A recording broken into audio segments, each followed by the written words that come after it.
David's Bridal has unveiled a new store concept it is calling Diamonds and Pearls. One of maybe the greatest Prince songs ever, and hopefully they are giving him his just dues for taking that name. According to Retail Dive, the store features a curated selection of bridal fashion and accessories, personal styling, Shopify point of sale integration for in-store and online shoppers, champagne service, alterations, and luxury trunk shows.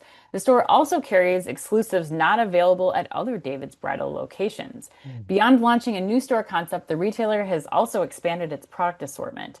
David's Bridal recently teamed up with Perry Ellis and Cuba Vera to debut its first menswear collection. The retailer released suits in April and is rolling out Cuba Vera items over the summer. Chris, do you think Yeah. that David's Bridal store new store concept, Diamonds and Pearls, will catch on?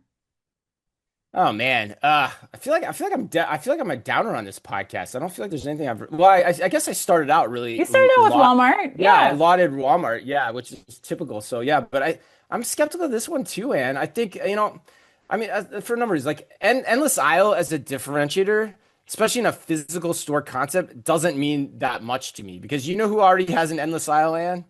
The online sphere. Like, okay, fine. Yeah, I can go into a store and I can look things up online. Like, that just doesn't resonate with me. And we've talked Yeah. over and over again in the 8 year history of our show about how that's kind of fool's gold. So that's number one. The second point I make is promoting the Shopify integration. Who cares? Like, that sounds like something to me that, That was a stretch. you throw in to sound techie, right? But Hmm. it's really a tell that you aren't that techie, in my opinion. Like, and Shopify has its limitations as a POS platform, from my understanding, too. Um, so no, I think for me, this is going to be a tough get. Had they actually brought the menswear concept into a combined concept, I think that's a better way to go Mm, because I would be interested in that. Like, yeah.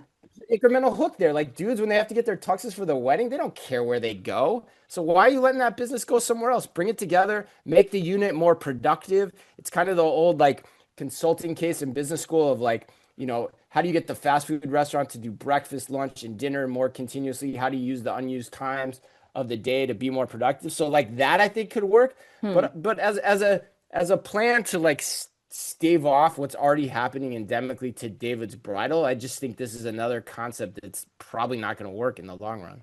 Really? Well, Mhm. one, you don't want the guys in the same bridal shop. Like, that's not a good idea. You're not supposed to Yeah, that's see a the good bride point. Yeah. before. But I don't think that there's anything stopping you. I do think that you're on the right track of this idea could live on its own as a male concept. For me, I think this is a brilliant idea, Chris. I actually Hmm. love the idea of bringing service. You think about the things that they're talking about here. Champagne, these little touches. They're doing trunk shows. They're really focusing here on service and creating a luxury experience that you have not gotten before at a David's Bridal. You're now giving this high touch, high service experience at a lower price point product. And I love this. I think it's something that we all need to be paying more close attention to. Again, something that we're hearing a lot about at Shop Talk Europe is this emphasis on service that isn't just at the luxury level. That you like if we started seeing more retailers like this, like a David's Bridal, really lean in on experience, it's the one thing that I think can differentiate them right now because no one else is doing this. It's like you go into a Macy's bridal, you go into any other category, like you don't get the level of service anymore. It's all about transaction and having the least amount of people on the floor. And I think this is one of these experiences where if I was at David's Bridal right now, I would 100% be testing a concept like this. And for the men too, like making this an experience where you all go pick out your tuxes. There's a whiskey bar, there's other things. Like that's what you get at the high end experience. And I think that if they could pull this off and really invest in service and this high touch, I think that they could be doing a banger business right now, and really start to stand apart from their competitors because who doesn't Hmm. want great service and an affordably priced product? I think we're going to start to see people coming down from those luxury bridal experiences just because you have a more cost conscious consumer. But Yeah. So I think of two things in response to that. So number one, the thing about the men, like I think, you can solve that architecture, you can solve that through scheduling. And oftentimes too, like the men shop at a different time than the women do for the mhm. dresses. So I don't think the fear of seeing the bride in her wedding gown is really that much of an issue.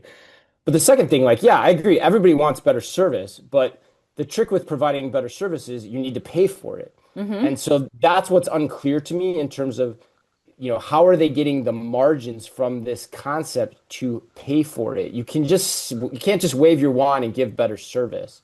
Yeah. And so that to me is the element that was missing here. It sounds like they're trying to put some higher end products in, but yet they're going to have a smaller array of products. So maybe, but it's hard to become something that you're not. And companies have failed on this attempt many, many times over the year because they forget that, margins, the level of margin that you have is Hmm. correlated to the amount of service you can provide. Hmm.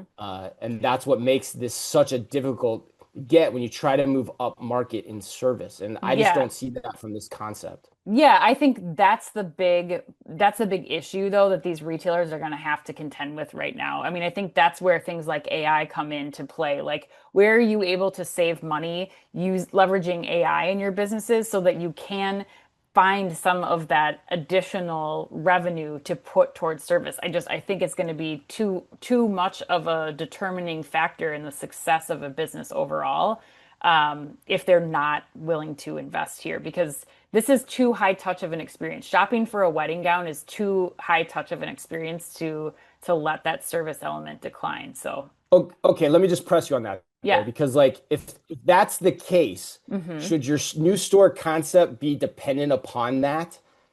I think Be that's a dependent tough ask upon for service. be dependent on you leveraging new techniques in AI to make it work financially. I think that's a tough ask, No, I particularly think from a company that's calling out Shopify as a key technological ingredient to this store concept. I'm saying more from other areas of the store. I'm not saying AI in the store. I should have clarified. I'm saying like overall, where are you as a business applying AI to refine and find more efficiencies in your business operations so that you can free up resources to pay for more and to allocate that to better service in the stores, because that to me, you're a lot of companies are reducing headcount right now at the headquarters. Like, that's what I'm saying is, if you're going to reduce headcount there, can you start to put this back into service in the stores so that the companies stay alive and they become a destination for shoppers right now?